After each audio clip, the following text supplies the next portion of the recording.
Olá, sejam todos muito bem-vindos. Eu sou Bianca de Araújo Laureano.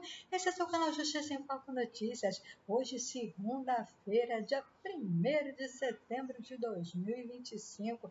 É dia de crimes que ficaram na memória. Vai ser o nosso primeiro encontro de hoje, né, pessoal?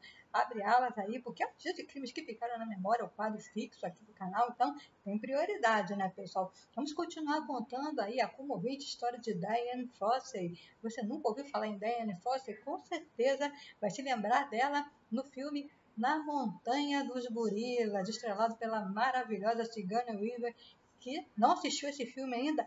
Totalmente recomendo, assista esse filme Na Montanha dos Gorilas. Ele conta de forma maravilhosa a história aí de Dian Fossey e aí os gorilas aí da montanha. Vamos continuar aí para podermos encerrar essa homenagem, essa história que infelizmente Dian Fossey entrou aí para a galeria de crimes que ficaram na memória. Uma história tão linda que foi interrompida, infelizmente, de forma tão trágica, né, pessoal? O trabalho de conservação em Ruanda. Em 24 de setembro de 1967, Fossey fundou o Centro de Pesquisa Kazikroki, um acampamento remoto na floresta tropical, aninhando na província de Rugigemi, na cela de dois vulcões. Para o nome do centro de pesquisa, Fossey usou Kari para 4 primeiras letras do Monte Kashmiri, que dava vista para o seu acampamento do sul, e Souk para as últimas 4 letras do Monte Bisouk, cujas encostas subiu aí para o norte diretamente atrás do acampamento. Estabelecidas a 3.000 metros acima do Monte Bisouk, a área de estudo definida cobria 25 quilômetros quadrados. Ela ficou conhecida pelos moradores locais, né, pessoal, como Nyara Igashi, traduzindo como a mulher que mora sozinha na montanha.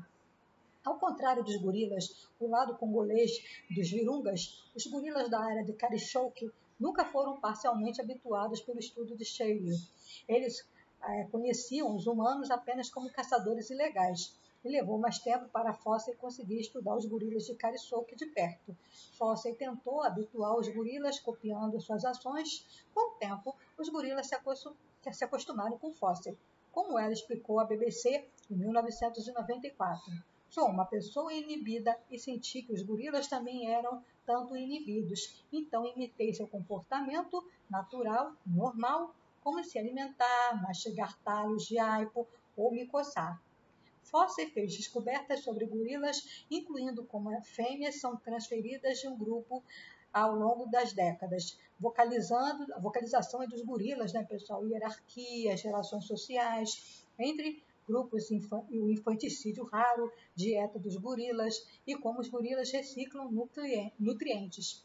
A pesquisa de Fossey foi financiada pela Fundação Wiki e pela Wiki Home, com financiamento primário da National Geographic Society.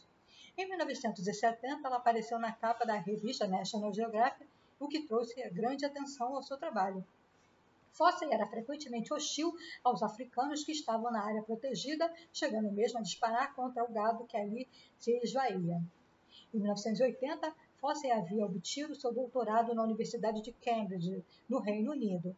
Foi reconhecida como a maior autoridade mundial em fisiologia e comportamento de gorilas da montanha, definindo os gorilas como sendo gigantes dignos, altamente sociais e gentis, com personalidades individuais e fortes relacionamentos familiares. Fossey lecionou como professora na Universidade de Cornell de 1991 a 1993. Seu livro, best-seller Gorillas in the Mist, foi elogiado por Nicolas Tigenen, o ornitólogo holandês que ganhou o Prêmio Nobel de Fisiologia ou Medicina em 1973. Seu livro continua sendo o livro mais vendido sobre gorilas no mundo, pessoal, até os dias de hoje, né? Muitos estudantes de investigação abandonaram o local por não conseguirem lidar com as condições frias, escuras e extremamente lamacentas em torno de Karichouk, nas encostas dos vulcões Virunga, onde os caminhos tinham normalmente de ser cortados através de relva, quase sempre 2 metros de altura, com uma katana. Oposição à caça furtiva. Embora a caça fosse ilegal no Parque Nacional dos Vulcões de Virunga, em Ruanda, desde a década de 20, a lei raramente era aplicada pelos conservadores do parque, que muitas das vezes eram subornados por caçadores ilegais e recebiam um salário menor do que o da própria equipe africana de Fossey. Em 3 ocasiões, Fossey escreveu que testemunhou as consequências da captura de gorilas bebês e mando dos conservadores do parque para zoológicos, como gorilas que lutam até a morte para proteger seus filhotes. Os sequestros frequentemente resultavam na morte de até 10 gorilas adultos. Por meio de cheat fund, Fossey financiou patrulhas para destruir armadilhas de caçadores ilegais na área de estudos de Cariçoque. Em 4 meses, em 1979, a patrulha de Fossey, composta por 4 funcionários africanos, destruiu 987 armadilhas de caçadores ilegais nas proximidades da área de pesquisa. Os guardas oficiais do Parque Nacional de Ruanda, composto por 24 funcionários, não erradicaram nenhuma armadilha para caçadores furtivos durante o mesmo período. Na parte oriental do parque, na patrulhada por Fossey, os caçadores furtivos erradicaram praticamente todos os elefantes do parque para a obtenção de marfim e mataram mais de meia dúzia de gorilas. Isso tudo é retratado aí no filme, né, pessoal? A gente consegue observar essa situação. Fossey ajudou na prisão de vários caçadores furtivos, alguns dos quais cumpriam penas de prisão. Em 1978, Fossey tentou impedir a exportação de 2 gorilas jovens, Coco e Pulque, de Ruanda para o zoológico da colônia alemã. Durante a captura dos filhotes, a mando do zoológico da colônia e do conservador do parque ruandês, 20 gorilas adultos foram mortos. Os filhotes de gorilas dados a Fossey pelo conservador do parque do Vulcões Virunga para tratamento de ferimentos sofridos durante sua captura e cativeiro, com considerável esforço, ela os restaurou a uma aparência de saúde. Apesar das objeções de Fossey, os gorilas foram enviados para a colônia, onde viveram 9 anos em cativeiro, ambos morrendo no mesmo mês. Ela via a manutenção de animais em prisões, no caso os zoológicos, para o entretenimento de pessoas como antiético. Embora gorilas de grupos rivais nas montanhas que não faziam parte do estudo de Fossey fossem frequentemente encontrados caçados ilegalmente, de 5 a 10 por vez, e tivessem estimulado Fossey a conduzir suas próprias patrulhas anti-caça ilegal, os grupos de estudo de Fossey não foram vítimas diretas de caça ilegal, até que o gorila favorito de Fossey, o Digit, que aparece aí, é uma estrela do filme, o Digit, né? Foi morto em 1978. Mais tarde, naquele ano, o dorso prateado do grupo 4 de Digit, nomeado em homenagem ao tio Bert de Fossey, foi baleado no coração enquanto tentava salvar seu filho, Keuli, de ser capturado por caçadores ilegais que cooperavam com o conservador do Parque de Ruanda. A mãe de Keuli, o macho, foi também morta no parque. Mas, como resultado da intervenção do tio Bert, Keuli foi capturado. No entanto, Keuli, de 3 anos, morreu lenta e dolorosamente de gangrena ao ser atingido por uma bala do caçador ilegal. De acordo com a carta de Fossey ao Sistema de Parques Nacionais de Ruanda, o World Wildlife Fund, ao African Wildlife Fund, a Fauna Preservation Society, o Mountain Gorilla Project e alguns de seus ex-alunos tentaram tomar o controle do centro de pesquisa de Cariçoque dela para fins turísticos, retratando-a como instável. Em seus últimos 2 anos, Fossey alegou não ter perdido nenhum gorila para caçadores ilegais. No entanto, o Mountain Gorilla Project, que deveria patrulhar a área do Monte Sabino, tentou encobrir mortes de gorilas causadas por caça ilegal e doenças transmitidas por turistas. No entanto, essas organizações receberam a maior parte das doações publicadas aí direcionadas à conservação de gorilas. O público acreditava frequentemente que seu dinheiro iria para Fossey, que lutava para financiar as suas patrulhas anti-caça furtiva e anti-caça animais selvagens, enquanto as organizações que arrecadavam em seu nome aplicavam-no em projetos turísticos e, como ela disse, para pagar as passagens aéreas dos chamados conservacionistas que nunca participarão em patrulhas anti-caça furtiva na sua vida. Fossey descreveu as suas 2 filosofias como sua própria conservação ativa ou conservação teórica dos grupos internacionais de conservação. O assassinato de Digit e o aumento das tensões Em algum momento durante o dia das vésperas do Ano Novo de 1977, o gorila favorito de Fosse, Digit, foi morto por caçadores como sentinela do grupo do Estudo 4. Ele defendeu o grupo contra 6 caçadores e seus cães, que correram pelo grupo de estudo de gorilas enquanto verificavam as linhas de armadilhas para antílopes. Digit levou 5 ferimentos de lança em legítima defesa e conseguiu matar um dos cães, decapitando-o com as suas mãos cortadas para cinzeiros. Ele tinha 12 anos, né? Teve aí a mão cortada, o Digit, né? Depois de que o corpo foi mutilado, foi descoberto pelo assistente de pesquisa Ian Redmond. O grupo de Fosse capturou um dos assassinos. Ele revelou os nomes de seus 5 cúmplices, 3 dos quais foram posteriormente presos. Fosse descreveu mais tarde a morte de Digit como o acontecimento mais triste em todos os meus anos de convívio com a vida cotidiana dos gorilas na montanha, né, pessoal? Foi retratado de forma bem contundente aí no filme. O evento mergulhou Fosse na depressão. Ela se isolou em sua cabine, consumindo grande quantidade de álcool e cigarros.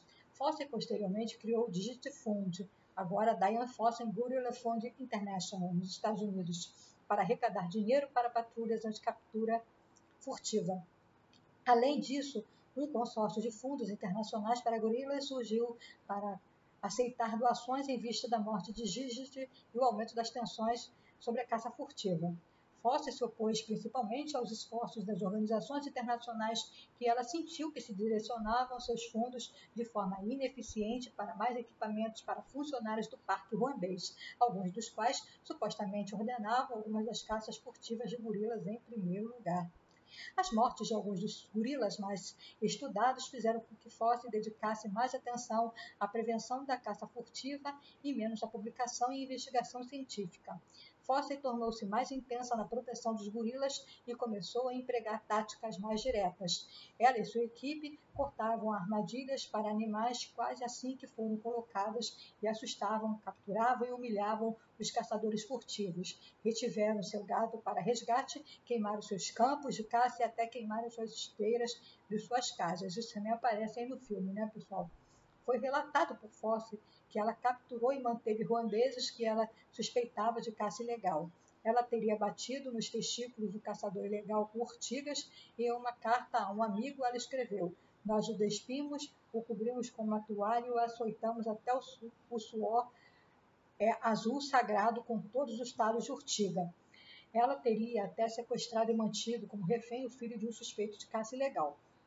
Após sua morte, a editora da National Geographic de Fosse, Mary Smith, disse que Scatler, que em visitas aos Estados Unidos, Fosse carregava fogos de artifício, brinquedos baratos e truques de mágicas como parte do seu método para mistificar os africanos a fim de mantê-los afastados.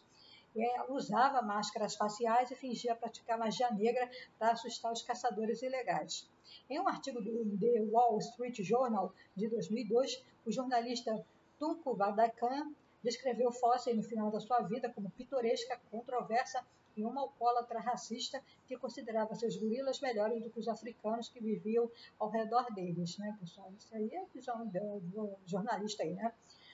A morte e o enterro. Na madrugada do dia 27 de dezembro de 1985, Fosse foi encontrada morta no quarto da sua cabana, localizada na extremidade do acampamento das Montanhas Virunga, em Ruanda. Seu corpo foi encontrado de bruços perto de 2 camas onde dormia, a cerca de 2 metros de um buraco em que seus agressores aparentemente haviam cortado na parede da cabana. Wayne Richard Magaire, o último assistente de pesquisa de Fosse em Carisouk, foi chamado à cena pelo criado de Fosse e a encontrou espancada até a morte, relatando que quando me abaixei para verificar seus sinais vitais, vi que seu rosto havia sido cortado diagonalmente com um golpe de facão. A cabana estava coberta de cacos de vidro e móveis revirados, uma pistola de 9 milímetros e munições ao lado dela no chão. Sua cabana havia sido saqueada. No entanto, o roubo não foi evidenciado, né, e o motivo do crime, uma vez que os objetos de valor de Fosse ainda estavam na cabine, incluindo seu passaporte, armas de fogo, milhares de dólares e em notas dos Estados Unidos e cheques de viagem. A última entrada em seu diário dizia: quando você percebe o valor de toda a vida, você se concentra menos no passado e se concentra mais na preservação do futuro. Fossa está enterrada em Cariçouque, em um local que ela mesma construiu para os seus amigos gorilas falecidos. Ela foi enterrada no cemitério dos gorilas próximo a Digit e perto de muitos gorilas mortos por caçadores ilegais. Serviços memoriais também foram realizados na cidade de Nova York, Washington D.C. e a Califórnia. Foi o final do filme, né, o enterro dela ao lado de Digit, né, pessoal? O final do filme ele termina assim, desculpa, é o spoiler, mas é para você assistir o filme e vai ser emocionante de qualquer maneira. A Sigourney Weaver deu um show, é um filme maravilhoso. Vou até assistir de novo, vou procurar e assistir de novo porque é muito lindo o filme. Triste, claro, né? Com certeza com a morte aí da grande Diane Fossey, né, pessoal, a defensora aí dos gorilas. E as consequências disso tudo, pessoal? Após o assassinato de Foley, toda sua equipe foi presa.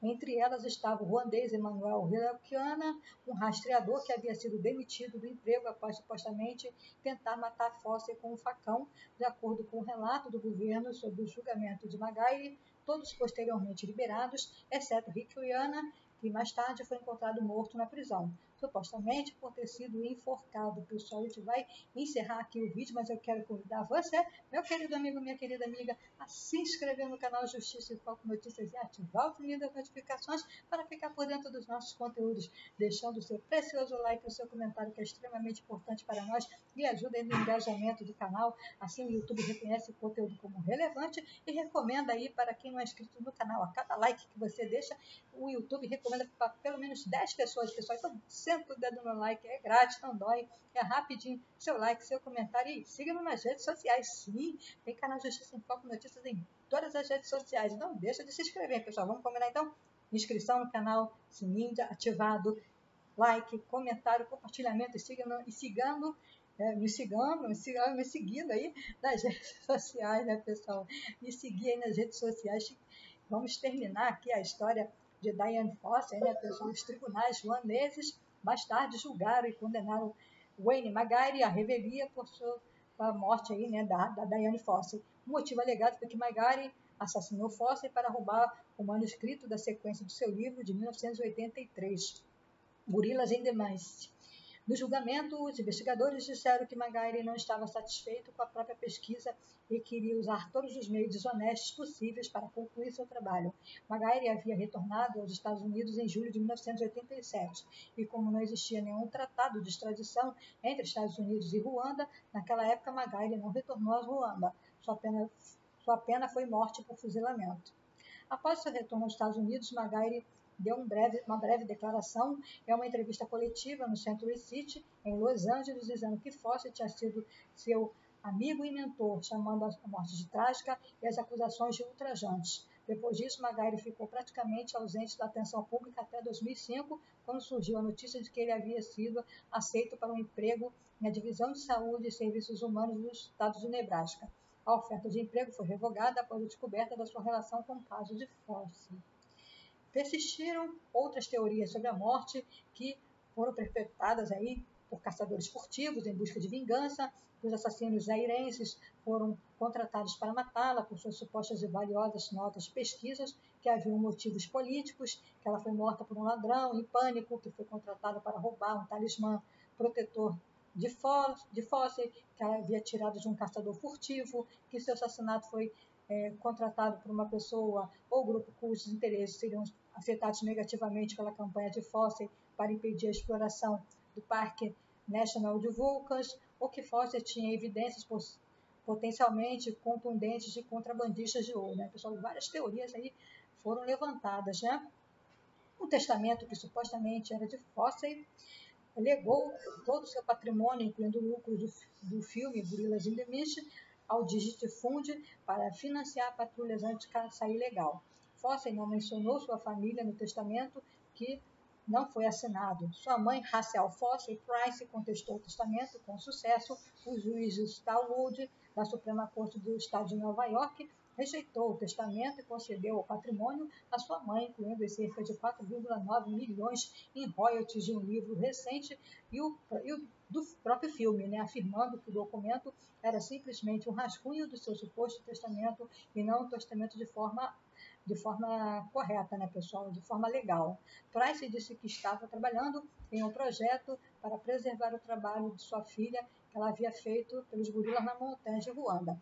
Em 2001, Protais Signeusou, suspeito de ter ordenado a morte de Fossey, foi preso na Bélgica por seu alegado papel no planejamento do genocídio lá em Ruanda em 1994, pessoal. Isso aí foi a vida de Dian Fossey, pessoal, uma vida polêmica, uma vida cheia de contradições, mas também muito amor, muita dedicação a uma causa, né, pessoal? Então, que Diane Fossey possa descansar em paz. Essa é a nossa pequena homenagem aqui. Fiquem todos com Deus. Um forte abraço. E às 21 horas tem nosso próximo encontro. Vamos falar sobre Eduardo Bolsonaro, pessoal. Aguardo vocês no próximo vídeo. Fiquem todos com Deus. Um forte abraço. E não se esqueça, pessoal. Fique conosco, porque aqui você sabe. Será sempre uma questão de justiça. Obrigada.